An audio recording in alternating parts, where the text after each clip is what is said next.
உலகெங்கும் உள்ள ஜெயா டிவி நேயர்களுக்கு காலை வணக்கம். நம்ம இன்னைக்கு பார்த்துக்கிட்டு இருக்கிறது பாரம்பரிய வைத்தியம். பாரம்பரிய வைத்தியத்தில் முட்டி வீக்கத்துக்கான மருத்துவம். முட்டி வீக்கத்துக்கு ஏன் வருது? அதிக அளவு நடக்கிறதால வருது. சரியான முறையில் சாப்பிடாததால முட்டி வீங்கும். உட்கார்ந்த இடத்துலையே வேலை செஞ்சுக்கிட்டு இருந்தாலும் முட்டி வீங்கும். அதிக அளவு முட்டை சாப்பிட்றவங்களுக்கு முட்டி வீங்கும். முட்டை இன்னைக்கு இருக்கிற முட்டை அந்த அளவு பெருசாக ஒன்றும் இல்லை. நாட்டுக்கோழி முட்டை சாப்பிட்டா ஒன்றும் பண்ணாது. சாதாரண முட்டை சாப்பிட்டா முட்டி வீங்க தான் செய்யும். முட்டி உள்ள தேய தான் செய்யும். அதை சரி செய்கிறதுக்கு புங்கன் இலை, மிளகாய் வத்தல், மஞ்சள், அத்திக்காய், களிப்பாக்கு இதெல்லாம் கூட்டு கலவையாக சேர்ந்து இப்போ நம்ம மருந்தாக தயாரிக்க போகிறோம்.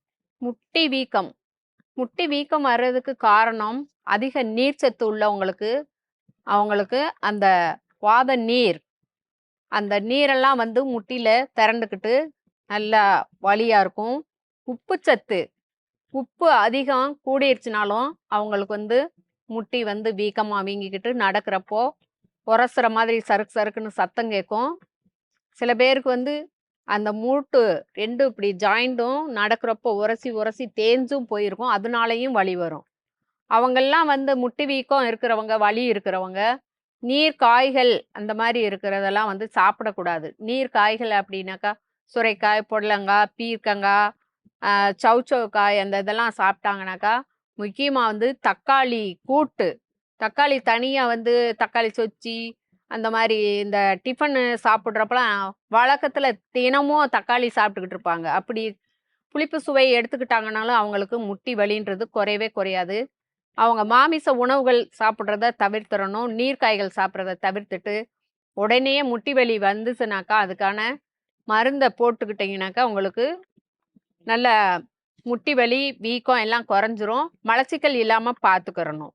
முட்டி வீக்கத்துக்கான மருந்து தயாரிக்கும் முறையை பற்றி பார்க்கலாம். புங்கன் இலை, கொட்டைப்பாக்கு, அத்திக்காய், ஒரே ஒரு காஞ்ச வத்தல், இது எல்லாமே அரைச்சி கூழாக வச்சுருக்குறோம். இப்போ இது கூட குச்சி மஞ்சள் தூள் ஒரு 1/4 ஸ்பூன் அளவுக்கு கூட சேர்த்துக்கிறணும்.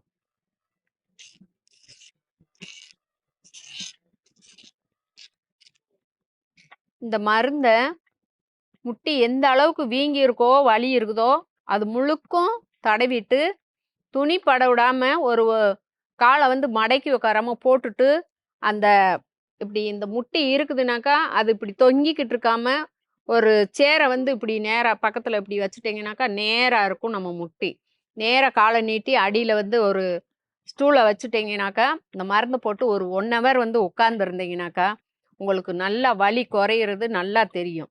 அப்படியே வீக்கம் எல்லாமே வத்திரும். அதுக்கப்புறமா நீங்கள் உணவுகளை சரியாக சாப்பிட்டுக்கணும். மலச்சிக்கல் இல்லாமல் பார்த்துக்கோங்க. முட்டி வீக்கத்துக்கான மருத்துவத்தில் மஞ்சள், புங்கன் இலை, காஞ்ச மிளகாய் வத்தல், அத்திக்காய், களிப்பாக்கு இது எல்லாத்தையும் ஒன்றா அரைச்சி எடுத்துருக்கு.